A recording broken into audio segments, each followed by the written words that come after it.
Nice to meet you, Chris.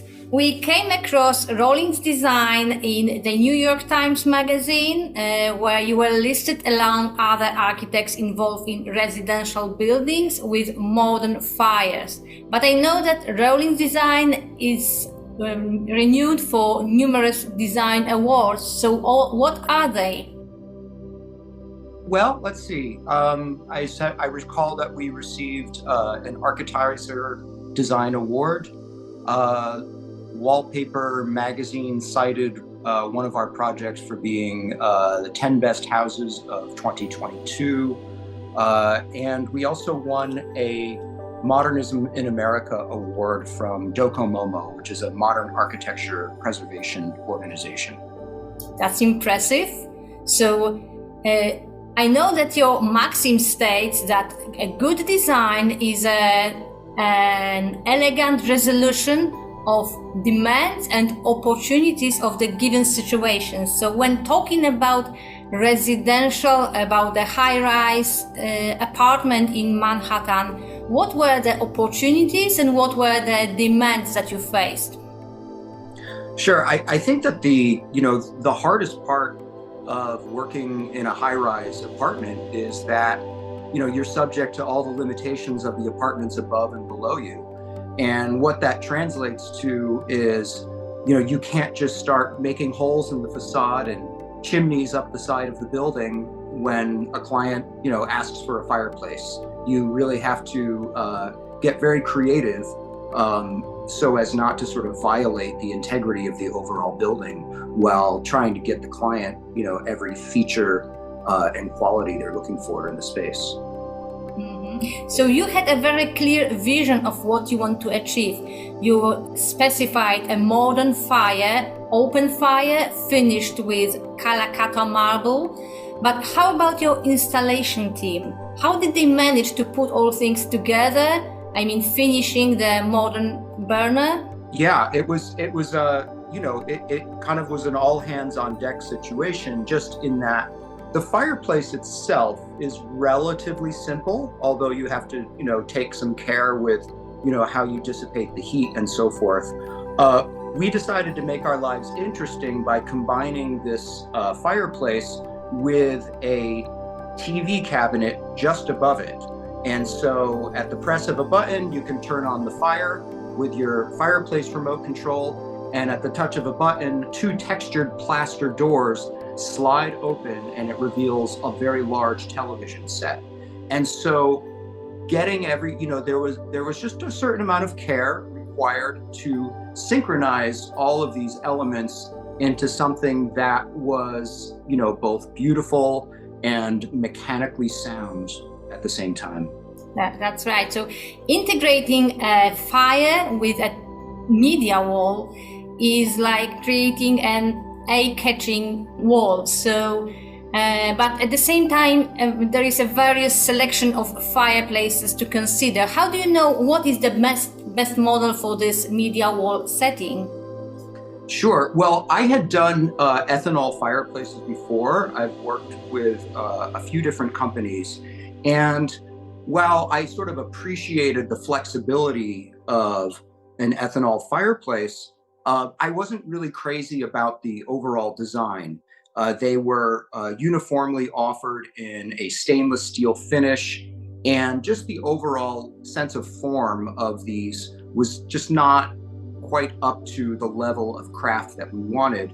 I was really happy to come across Planika because not only did it have just a very sleek trim to it, nothing bulbous, no extraneous sort of bolts or handles or anything like that, but also you could get the trim custom matched for the finish against which it was sitting on. So we had this very white Calacatta marble, and it was just wonderful to come across a very clean product that was also colored appropriately, so that you're really looking at a more sculptural media wall rather than a very kind of techie product, which was not the look that we wanted in this instance.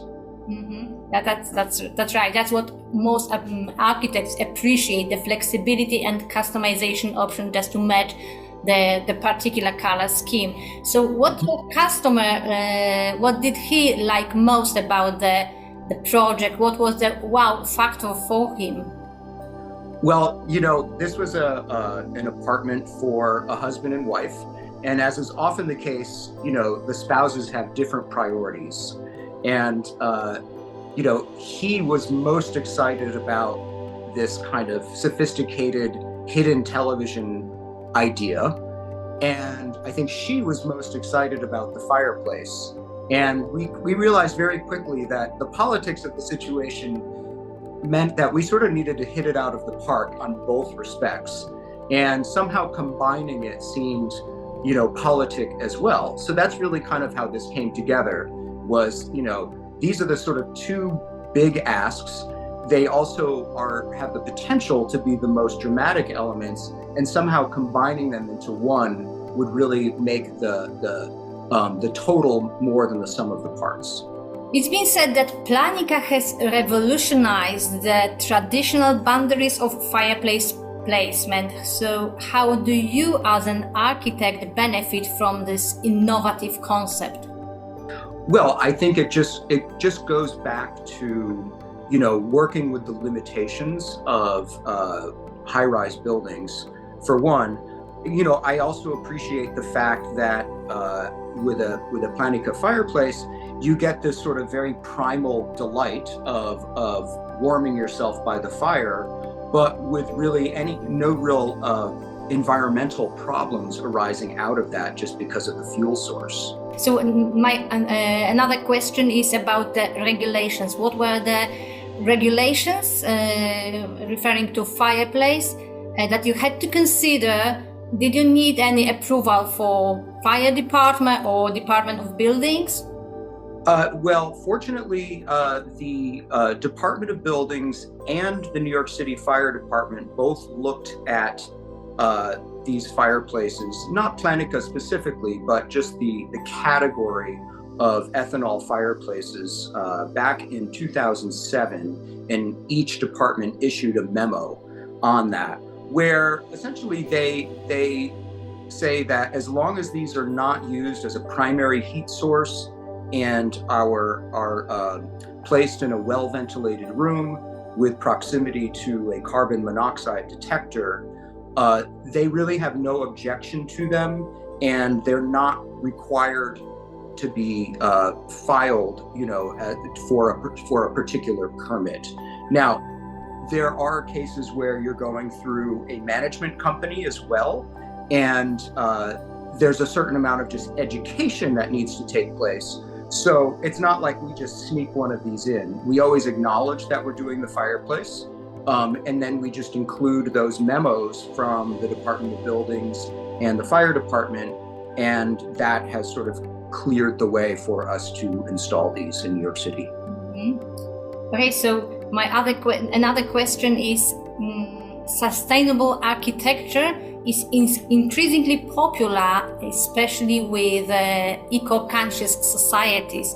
So what is your approach towards net zero philosophy and eco-friendly solutions in general? I wouldn't say that our approach to design has sort of fundamentally changed with the increasing consciousness about sustainability, but it's just more of a set of practices that overlay what we've always done. And so we're always kind of on the lookout for a way to get what we've always wanted in terms of aesthetics, in terms of craft, but in a way that is ideally, causes no harm. And so ethanol fireplaces, and particularly, Planika, are really a part of that layering of best practices onto a very traditional pursuit. Looking ahead, what are the chances that we will meet again? I mean, what are your upcoming projects? Oh, I'm sure that we'll have some. I mean, the New York Times article definitely generated some interest, and Planika is sort of our go-to product when we're doing, a fireplace of this type. All right, so good prospects ahead of us.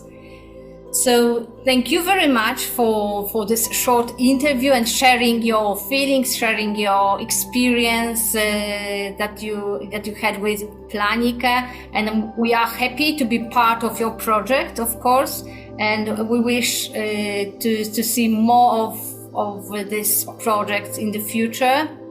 So hopefully we'll stay in touch and we will follow your success in a long time perspective.